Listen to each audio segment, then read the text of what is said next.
News 24 में आपका स्वागत है। नमस्कार, मैं हूं पायल देसवाल। बढ़ते हैं देश विदेश की ताज़ा खबरों की ओर।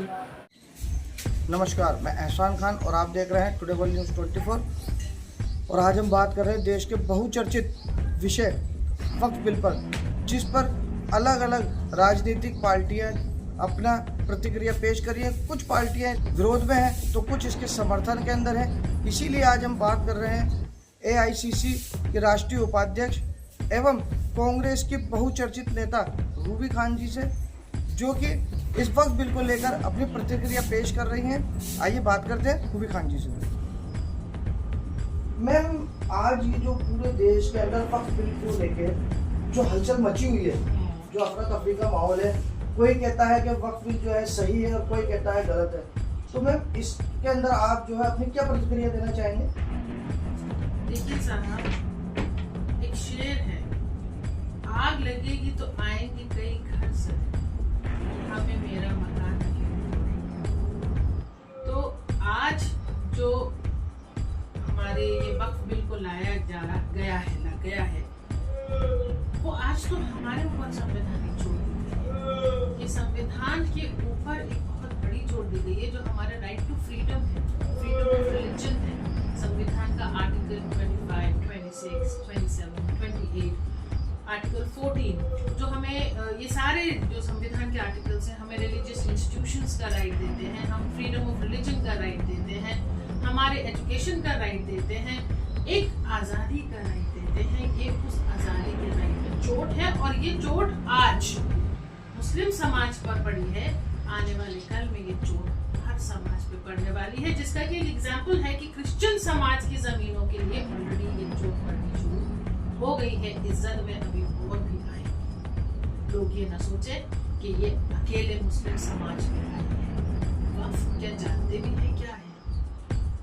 ये जानते भी हैं ये लोग जिन्होंने ये वक्फ का बिल लेकर आए हैं, क्या ये लोग जानते हैं कि वक्फ क्या है असलियत में? और क्या जो लोग वक्फ बोर्ड बिल का समर्थन कर रहे हैं वो ये जानते हैं कि उनकी मंशा क्या है इस बिल को लाने में?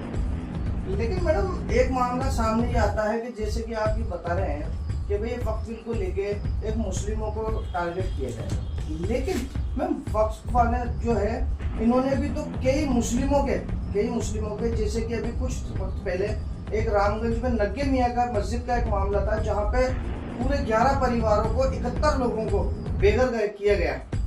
तो उसके लिए क्या कहना चाहेंगे फिर आप?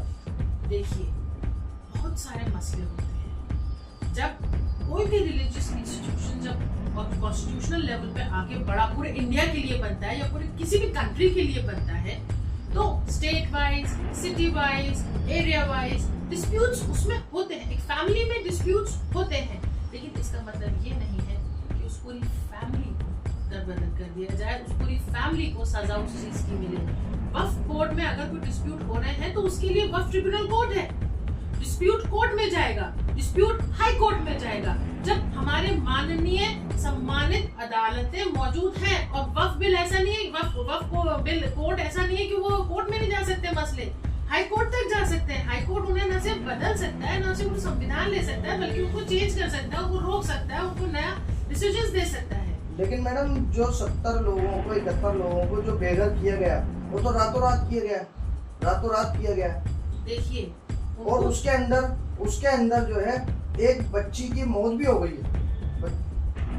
ये बहुत ज्यादा दुखद है। ये हमारी सोसाइटी के लालच का एक बदनुमा चेहरा और दाग है। लेकिन इस चीज से हमारा समाज, वक्फ बोर्ड, ये सब कोर्ट में जा सकते हैं। हम लोग देखिए, जब तक माननीय न्यायालय है तब तक उम्मीद की किरण है। उन्हें रातों रात दरबदर कर दिया गया। कोर्ट में मामला था मैडम, कोर्ट में विचाराधीन मामला था। उसके बाद उनको किया गया। दूसरी बात कि कोर्ट जो न्यायपालिका है, जो भी है न्याय, वो अपनी जगह है, लेकिन किसी 250 साल से परिवार को रहते हुए आप रातों रात किसी को घर से निकाल दो, तो ये वक्फ का क्या सही फैसला है? किसी को भी वक्फ की ही नहीं, मैं हर संवैधानिक जो भी प्राइवेट वो होते हैं प्रॉपर्टीज, उनके लिए मैं कह रही हूँ, किसी को भी इस तरीके से रातों रात निकाल देना बहुत ही गलत है, निंदनीय है। जितनी भी उसकी निंदा करी जाए वो कम है, और जितनी भी उस परिवार की मदद करी जाए वो भी कम है। परिवादियों से भी हमने बात करी थी। परिवादियों का कहना है कि उनके पास में 250 साल से वो काबिज है। तो मैम 250 साल पहले तो वक्फ नहीं था, उनके पास में राजा महाराजाओं के जमाने के जो कागज हैं उसको भी नहीं माना गया, उसको भी नहीं माना गया। हाँ, तो इसके लिए आप क्या कहेंगे? देखिए, उन परिवादियों का जो पक्ष है उसको भी सुना जाना चाहिए। ये गलत है कि परिवादियों का पक्ष नहीं सुना गया, इसकी मैं निंदा करती हूँ, भर्त्सना करती हूँ।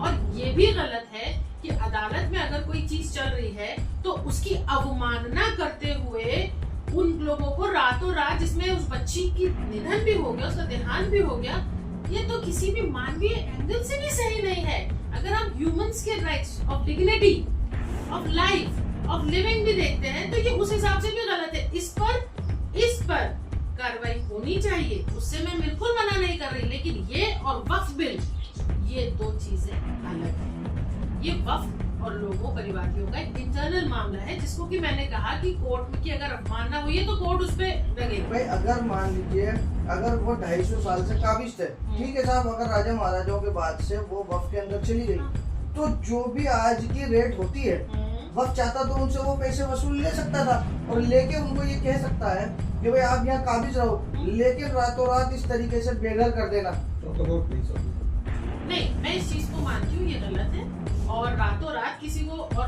हम आप भी एज अ जर्नलिस्ट उसको देखिए कि कितने नोटिस दिए गए, या कितनी बार नोटिस की अवमानना हुई, या कितनी बार वक्फ बोर्ड ने उन लोगों को बोला कि आप छोड़िए, या जो भी रेट है उसके हिसाब से प्रॉपर्टी को, डिस्प्यूट को खत्म करने की कोशिश करिए। कोर्ट ने क्या केसेस दिए। जब तक इस सब की एक clear outline, story line, backdrops मेरे को क्लियर नहीं होंगे, और आपको भी किसी भी बात को करने से पहले, आप मीडिया पर्सन है और आपकी जिम्मेदारी बहुत बड़ी बनती है। हमने परिवादियों से बात करी थी, उन्होंने ये कहा है कि हमें सिर्फ 8 दिन पहले हमें एक नोटिस प्राप्त हुआ, उसके बाद में अचानक से हमारे घर के ऊपर आके प्रशासन के साथ आया और हमें हाथों हाथ निकाल दिया गया। लेकिन मुझे ऐसा लगता है, एक न्यायिक प्रक्रिया होती है कि दोनों पक्ष विपक्ष दोनों के पक्ष सुनने चाहिए। न्यायालय के आदेशों को देखा जाना चाहिए, न्यायालय की गाइडलाइंस को देखा जाना चाहिए, और उस सब को देखने के बाद, एक डीप स्टडी करने के बाद ही जो हुआ वो गलत हुआ, लेकिन उसकी डीपर स्टडी हमें करनी चाहिए। और जहाँ तक वक्फ बिल का सवाल है, तो वक्फ बिल जो संसद में पास किया गया वो बहुत गलत है, मुस्लिम समाज के ऊपर कुठाराघात है, और आज मुस्लिम समाज पे हुआ है, क्रिश्चियंस पे शुरू हो चुका है, कल और सिख समाज को भी ये जद में लेंगे, ये फिर जू समाज को भी जद में लेंगे, ये हर घर को जद में लेंगे, SC/ST OBCs को भी ये जद में लेंगे। जहाँ आज घोड़ी पे चढ़ने नहीं दिया जाता, वहाँ उनको जमीनों के अधिकारों से भी धीरे धीरे वंचित किया जाएगा। जैसा मैंने पहले शेयर कहा कि ये आग लगी है, सिर्फ आज मेरे घर में नहीं है, सबके घरों तक पहुँचे।